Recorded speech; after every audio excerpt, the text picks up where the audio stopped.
एक बार की बात है, एक बहुत बड़ी आर्ट गैलरी ने कॉन्टेस्ट डिक्लेयर किया।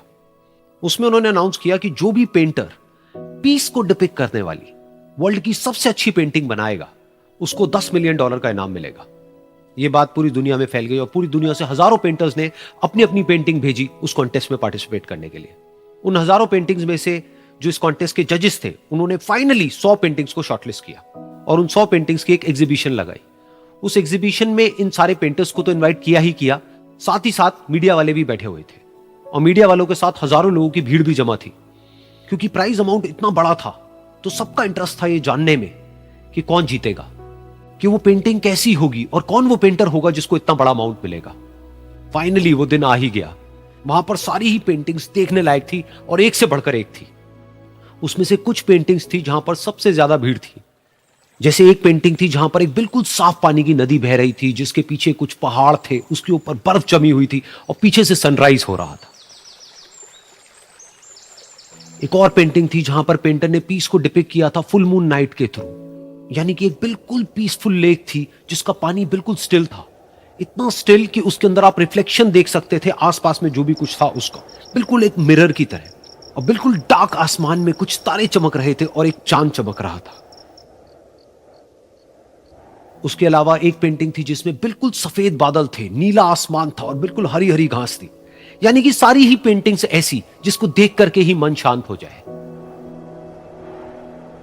तो कॉन्टेस्ट बहुत ही टफ था क्योंकि सारी पेंटिंग्स एक से बढ़कर एक थी। तो जजेस के लिए शॉर्टलिस्ट करना कि कौन सी पेंटिंग बेस्ट है, that was very very difficult. लेकिन वो मोमेंट आ ही गया जब जजेस ने अपना माइंड मेकअप कर लिया और एक पेंटिंग को इन सारी पेंटिंग्स में से सिलेक्ट कर लिया और उस पेंटिंग को एक बड़े से कर्टेन के पीछे रख दिया। सामने वो सारे पेंटर्स बैठे हुए थे, मीडिया वाले थे और हजारों लोगों की भीड़ थी। सबकी क्यूरियोसिटी बढ़ती चली जा रही थी क्योंकि अमाउंट बहुत बड़ा था।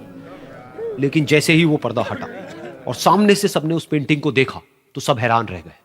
सब एक दूसरे की शक्ल देखने लगे। किसी को कुछ समझ नहीं आ रहा था कि एक्चुअल में हो क्या रहा है, क्योंकि वो पेंटिंग जो वहां पर दिख रही थी वो दूर दूर तक शांति को डिपिक्ट नहीं कर रही थी। तो सबको लगा कि शायद उस आर्ट गैलरी से कोई गलती हुई है या जजेस से कोई गलती हुई है और किसी गलत पेंटिंग को वहां पे रख दिया है। तो कुछ पेंटर्स एक साथ गए, जाकर के उस आर्ट गैलरी के ओनर से मिले और जाकर के उससे पूछा कि क्या ये कोई गलती है, गलती से कहीं कोई गलत पेंटिंग तो आपने वहां पे नहीं रख दी है। तो आर्ट गैलरी वाला थोड़ा सा मुस्कुराया और बोला, नहीं ये पेंटिंग बिल्कुल ठीक है, जजेस ने इसी पेंटिंग को सिलेक्ट किया है और यही पेंटिंग आज की विनर है। सारे पेंटर्स ये जवाब सुन करके गुस्से से भर गए और सबने मिल करके रिवोल्ट कर दिया। और ये देख करके सारे मीडिया वाले अपनी अपनी जगह से खड़े हुए और भागते हुए गए उस आर्ट गैलरी के ओनर के पास में और अपने अपने माइक्स उनके मुंह के आगे कर दिए। तो अगेन वो आर्ट गैलरी का जो ओनर था वो हल्का सा मुस्कुराया और उसने कहा कि मुझे कुछ बोलने से पहले एक बार इस पेंटिंग को आप लोग ध्यान से देखिए, थोड़ा पास से देखिए, शायद आपको कुछ ऐसा नजर आए जो दूर से नजर नहीं आ रहा है। क्योंकि आप सबने एक चीज तो देख ली कि इस पेंटिंग में आंधी है, तूफान है, चारों तरफ सब कुछ तहस नहस हो रहा है, आसमान में बिजली कड़क रही है, काले बादल हैं, ये सब तो आपने देख लिया। लेकिन एक चीज नहीं देखी कि इस पेंटिंग में एक घर भी है। उस घर में एक छोटी सी खिड़की है जहां पर एक आदमी खड़ा हुआ है। ध्यान से जाकर के देखिए, वो जो आदमी खड़ा हुआ है और बाहर देख रहा है उस घर से, उसके चेहरे पर कोई डर नहीं है बल्कि एक हल्की सी मुस्कान है, एक ठहराव है, एक सुकून है। और यही है शांति का असली मतलब।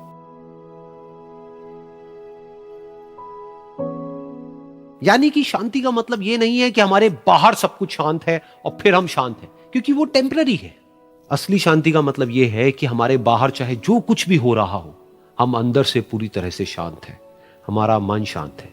क्योंकि जिसका मन शांत नहीं है उसको चाहे आप कितनी भी सुंदर से सुंदर जगह पर ले जाकर के बिठा दो, वो वहां पर भी जाकर के दुखी ही रहेगा। लेकिन दूसरी तरफ से जिसका मन शांत है, उसके बाहर चाहे कुछ भी हो रहा हो, चाहे मौसम कैसा भी हो, चाहे उसके आसपास में सब कुछ तहस नहस हो रहा हो, तूफान हो, लेकिन वो अंदर से बिल्कुल शांत रहेगा। और यही है शांति का असली मतलब।